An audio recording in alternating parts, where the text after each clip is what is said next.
Hello. ਅੱਜ ਕੱਲ੍ਹ ਨਾ ਹਰ ਇਨਸਾਨ ਕਿਸੇ ਨਾ ਕਿਸੇ ਨਾ ਮੁਸ਼ਕਿਲ 'ਚੋਂ ਲੰਘ ਰਿਹਾ। ਹਰ ਇੱਕ ਨੂੰ ਕੋਈ ਨਾ ਕੋਈ ਪਰੇਸ਼ਾਨੀ ਹੈ ਅਤੇ ਉਹਦਾ ਹੱਲ ਲੱਭ ਰਿਹਾ। ਕੋਈ ਬਿਮਾਰੀ ਤੋਂ ਪੀੜਤ ਆ, ਕੋਈ ਉਹਦੀ ਪਰਸਨਲ ਲਾਈਫ 'ਚ ਡਿਸਟਰਬੈਂਸ ਆ, ਕੋਈ ਫਾਈਨੈਂਸ਼ੀਅਲੀ ਸਟਰਗਲ ਕਰ ਰਿਹਾ, ਕਿਸੇ ਕੋਲ ਜੋਬ ਨਹੀਂ ਆ। ਹਰ ਕੋਈ ਆਪਣੀ ਪੂਰਾ ਵਾਹ ਲਾਉਂਦਾ ਉਸ ਹਾਲਾਤ ਤੋਂ ਨਿਕਲਣ। ਕੋਈ ਆਪਣੇ ਫਰੈਂਡਸ ਨਾਲ ਸ਼ੇਅਰ ਕਰਦਾ, ਕੋਈ ਰੱਬ ਨੂੰ ਮੰਨਣ ਲੱਗ ਜਾਂਦਾ। ਕਿ ਹਰ ਤਰੀਕੇ ਨਾਲ ਬੰਦਾ ਆਪਣਾ ਮਤਲਬ ਜ਼ੋਰ ਲਾਉਂਦਾ ਕਿ ਮੈਂ ਇਹ ਜੋ ਸਿਚੁਏਸ਼ਨ ਬਣੀ ਆ ਮੈਂ ਉਹਦੇ 'ਚੋਂ ਨਿਕਲਾਂ।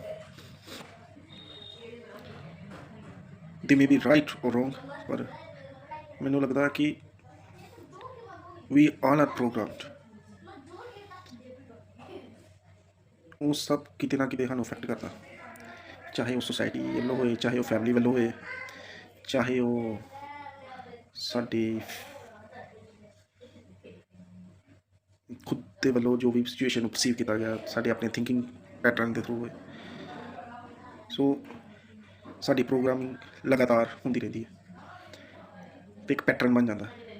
ਸੋ ਉਸ ਪੈਟਰਨ ਨੂੰ ਆਈਡੈਂਟੀਫਾਈ ਕਰਕੇ, ਉਸ ਪੈਟਰਨ ਨੂੰ ਕਲੀਅਰ ਕਰਕੇ ਹੀ ਮੈਨੂੰ ਲੱਗਦਾ ਉਹ ਜੋ ਸਿਚੁਏਸ਼ਨ 'ਚੋਂ ਆਪਾਂ ਲੰਘ ਰਹੇ ਹਾਂ, ਆਪਾਂ ਉਸ ਨੂੰ ਸਹੀ ਤਰੀਕੇ ਨਾਲ ਵੇਖ ਕੇ ਉਸ ਨੂੰ ਕਲੀਅਰ ਕਰ ਸਕਦੇ ਹਾਂ।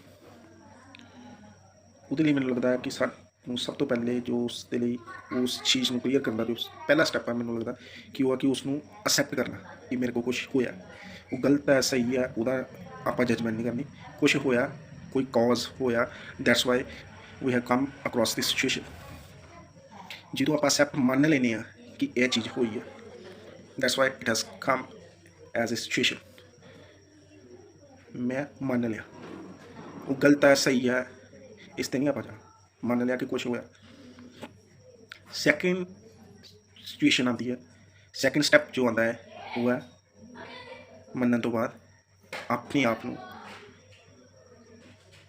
ਮਾਫ ਕਰਨਾ ਕਿ I have gone through this phase, I have perceived this situation like this, maybe due to society, maybe due to this, maybe due to my circumstances, but I have perceived this situation as this. Firstly, I accepted it.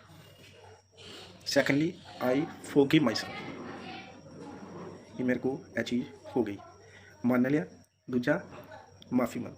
माफ़ी किसी बारी रब तो किसी होर तो नहीं, अपने आप तो। मन्निया भी अपने आप तो ते माफ़ी भी अपने आप तो।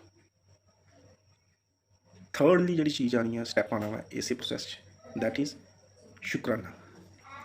पहले मैं मान लिया, दूजा मैं माफ़ी मंग ली अपने आप तो, तीजा मैं शुकराना करना कि मैं ए जो बिलीफ सी, मेरी प्रोग्रामिंग सी, इसनों मैं छड्डता। इस चीज़ का शुकराना, अपने आप का शुकराना करना।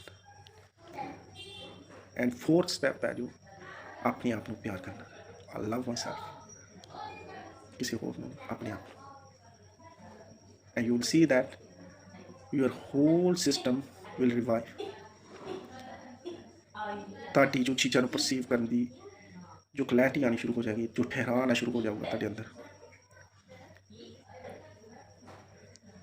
That will be totally different.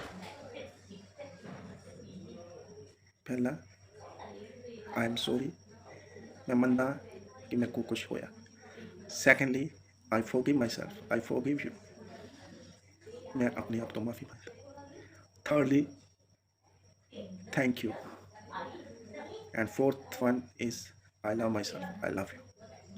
Do it and see and make the difference in your life. Thank you.